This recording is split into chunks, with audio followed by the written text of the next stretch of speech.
sometimes it's like I don't understand why people are so shitty, you know? Because I'm not a mean person. I'm not mean. Not even to my ops, my haters, you know what I mean? It is me actually doing a face-to-face filming today. Summer holidays, I say it all the time, but it's like trying to find the spare moment. Covering this mad mama, who I haven't covered in a little while. The last time we covered her was when she had disclosed to us that most of her underage children had been put into foster care. CPS had taken them. Only a couple of weeks. She'll be fine. Just let her go home. And she was like, well, no, I have to be her foster mom now. And I was like, for a couple of weeks. And she was like, no, CPS said it's going to be for like a year. I was like, what the why would it be for a year? What is going on? So I talked to one of my kids. And apparently CPS told all my children that they had to leave the house. Even though I left the kids with 2 adults, they told my kids that they couldn't be at home, and so they just went wherever the Please go and watch that video. Prior to that video, I hadn't discussed her in quite a long time, to be honest with you. She's called This Mad Mama, Veronica Merritt, and she has a fairly large TikTok platform. She's also over here on YouTube, but she doesn't do as well. They have like 11, 12 kids. She's got quite a lot of kids. I made my last video where she was in the hospital. She had allegedly had an overdose of Tylenol. And because she does have liver or kidney, she has issues. So I don't think her body was able to process it.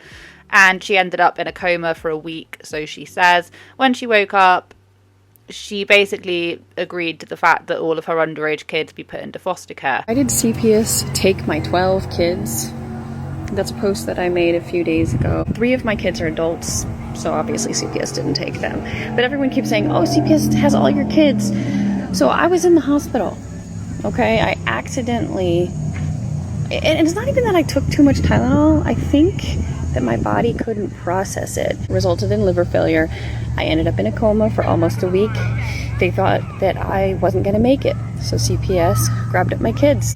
Now, of course, if you had been following This Mad Mama, you know that CPS have been on the lookout for them for a little while. I believe she has got some of them back. Some of them are still not with her. People are saying to her, you know, like, how can we help? Can we donate money? How are we going to go about doing this?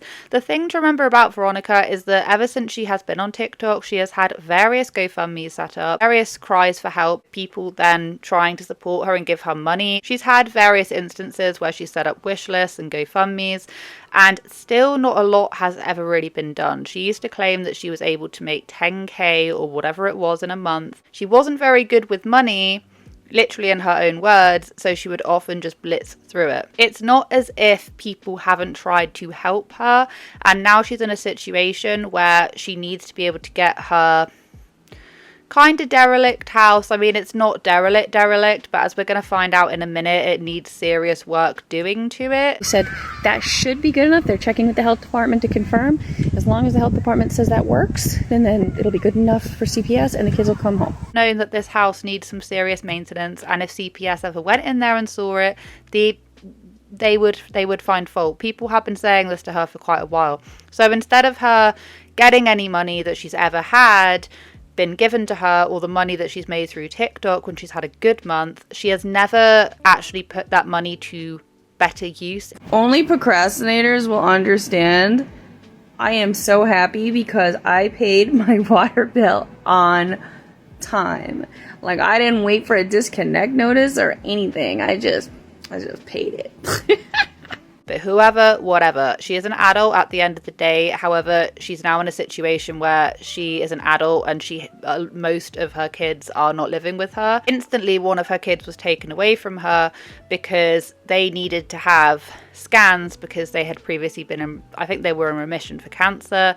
And she didn't have a birth certificate and she wasn't able to afford any of these scans, etc., for this particular child. So because the child also didn't have a birth certificate, that child got taken away from her, and now the younger ones have all had health checks and they've all come back with high levels of lead poisoning in their system, which means that the lead paint that is in the house is literally poisoning these children. I was very, very sick, very weak. They said they just wanted to see me get better, and the kids tested positive for lead. They wanted the lead taken care of, and needed his birth certificate, and that hasn't come in the mail yet. And which I know, everyone's like, why not? I literally tried for years. Okay, there is something that you can use, like lead paint covers it instead of taking it out. I asked CPS, they said that should be good enough. They're checking with the health department to confirm. As long as the health department says that works, then it'll be good enough for CPS and the kids will come home. So no, CPS did not take my kids from me. They just wanted the kids to be safe, and I'm okay with that. Still to this very day, not willing to actually go out and get a job.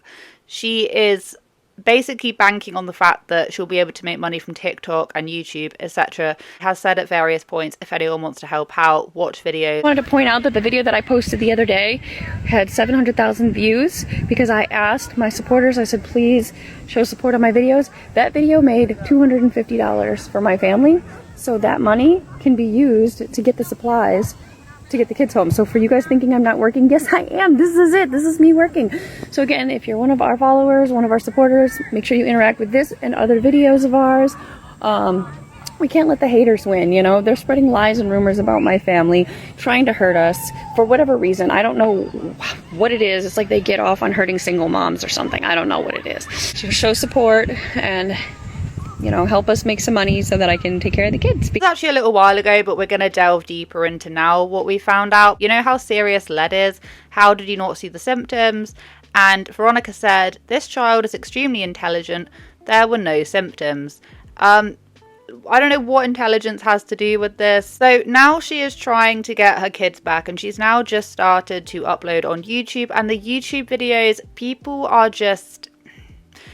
It's sad. The reasoning why, obviously it's sad, the whole situation is sad. You can see a really big difference when, I'm not going to give references, but you can really see the difference between the kids that are in her care and the kids that are in foster care, the kids that are looked after by other people. The way that they're presented is like night and day difference. And the real shocker to this, should it be shocking? I don't really know. If you're in a situation where you're trying to get your kids back, certain things that maybe you should be doing by yourself, one of which is if you can't afford groceries, to actually re-register for food stamps. We got food, why do they keep hiding this bagel? This bagel's gonna be bad. Is it even still good? I'm just gonna put it there. Somebody keeps hiding that bagel, but they're not eating it, so like, what the heck? And hiding the ketchup, apparently. I gotta clean out this fridge, though. I didn't recertify for food stamps. I still have to do that, so we're not gonna get any this month. I can make a sandwich. It's my dining room. It's a little messy, but like, not super messy. I could mop the floor and, you know, take care of those bags, sweep. In the cupboard, there's like rice and noodles. I was gonna eat these grooves, but we're all out of the cheese that I wanted, so maybe I'll have a sandwich. So it's not already a really bad situation. You also haven't re-registered for food stamps in order to get food for the kids that are still living in your care. Why are you disclosing this to the internet? I mean, it's just as well that she is, so that people can actually document and go, hold on a minute, like, this isn't right. But if you're trying to put a good case in the fact that you actually care about the safety and well-being of your children to try and get them back, admitting that you just forgot to re-register for food stamps so the kids that live in your house don't even get food, that is just absolutely wild to me. And yes, she was really ill, but a lot of the footage that we have now seen of her with her kids, of her even saying goodbye to her kids, she was basically saying that she doesn't do the handovers anymore. She leaves it to the older kids because the kids get too upset. However, when she's explaining this, it's not as if she is the one getting too upset. She's putting a lot of emphasis on the kids. I try not to read comments all the time, but sometimes I do. And I saw one that said something like, why was I recording myself instead of saying goodbye to the kids? Well, first of all, I was saying goodbye. I don't want that. Don't give that to me. I'd put it right in the trash. Like I said, if you notice, I gave them hugs and kisses. I was actually very, very worn out at that point. But they said that the switch needs to be faster. What's up?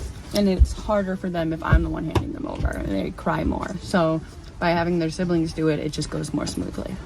Not that I'm just talking about when we had the visit with the kids and how I had the older kids put the kids in the van instead of me doing it, because it makes it easier for the kids, because when it's me, they get more upset to say goodbye. I wouldn't say it's the normal response to someone who has just had most of their children taken away from her, and she hasn't been bothered to sort out food stamps so that the ones can actually eat. No drive to like fix up the house or like try and change it. She's making it out as if the kids that are not in her care are having a fantastic time and they're playing in the pool, etc., etc., and they're having a great time. However, she'll then go on and say, oh, well, I can't do the change backs. I can't say goodbye to them because they just get too upset. 4 youngest kids are actually with a really nice person, and they're happy and they're having a good time. And honestly, I hope that we can stay in contact after the kids come back so that the kids can still know her, because she's such a good person and she's so nice to my kids. But yeah, no, they're having fun. They get to play in the pool. So I'm not overly stressed because everything is going as it should. I don't think she realises just how bad of a situation she is actually in. For instance, I think most just want to see you do the work to get your babies back. This mad mama, that's what I'm doing. This post you're commenting on right now is the work. But this is just not a viable, it might be a viable income source, but she has no idea on where she is putting her money and where she's putting her energy and where she's putting her time. People have been giving and they have been helping out for years. This isn't a new thing. This doesn't seem to be a lot of urge. Like there's just no urgency. You're missing the urgency, and I feel like a lot of her viewers are sensing the urgency more than she is. She started going on about all the haters and how people are being mean and they're making up lies and they're spreading rumours about family. And a lot of that is to do with the fact that her ex and father to some of the kids is a registered offender to children. And she knew about this for 2 years whilst he was pretty much living in the basement of their house. I've been getting a lot of comments complaining that everything I post is all about me. Yeah, it's my page, it's my channel, it's This Mad Mama. My YouTube is This Mad Mama. My Instagram is This Mad Mama. I'm posting about me and my life and my experience as a mom of 12 kids. I'm just gonna keep doing what I do and posting what I want. And I know that you guys love spreading lies about me and my family. And I know some people believe it. Whatever, do you.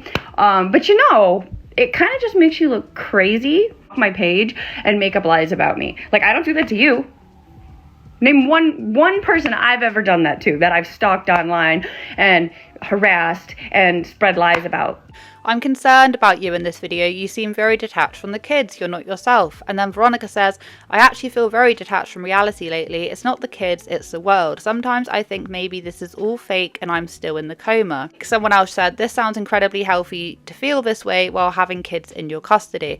You know, I do feel like people do have valid points. Do I think people say the most horrible things to her about her children? Yeah, they definitely do, because she has shown us that people do, and those are disgusting, deplorable comments about some of her children and about her that you just nasty, nasty stuff. A lot of people are trying to tell her that she really needs to sort her life out, and she's seemingly not really trying to do that, but she's now uploading all of this evidence onto the internet that is not going to help her in the long run get those kids back. Try to understand why they were being mean and maybe help them, maybe be their friend and make them feel better. So I don't understand targeting someone who's already vulnerable and struggling and then trying to hurt them and make their life harder. She's leaving like a blueprint. She's leaving trails of evidence, and all of it is leading in the direction of this is not a fit situation for you to get back your younger kids. I'm well aware that this video has just been like really dark, really doom and gloom, but that is basically the updates, because I have been asked a couple times, like, have you spoken about what's happening? And yeah, I'm not going to do many updates on this mad mama because her situation is incredibly sad and it's not for everyone, and no one wants to be reading it and watching it all the time. It's one of those cautionary tales of you're saying too much and doing too little. I've never been in her situation. I don't claim to know what that would be like. So how would you react? But I know that I wouldn't react like this. And yeah, she just needs to realize that whatever she says online about what she's doing, authorities and things will be looking at that. I can imagine that they would. They'd be looking at that and assessing, oh, is what she's telling us true? Is what she's telling us not true? Because there are red flags all over the show. All over the show. But that is pretty much all I wanted to say in today's video. I hope you guys have a wonderful day wherever you are in this world. Take care of each other, take care of yourselves, and I'll catch up with you guys in the next video.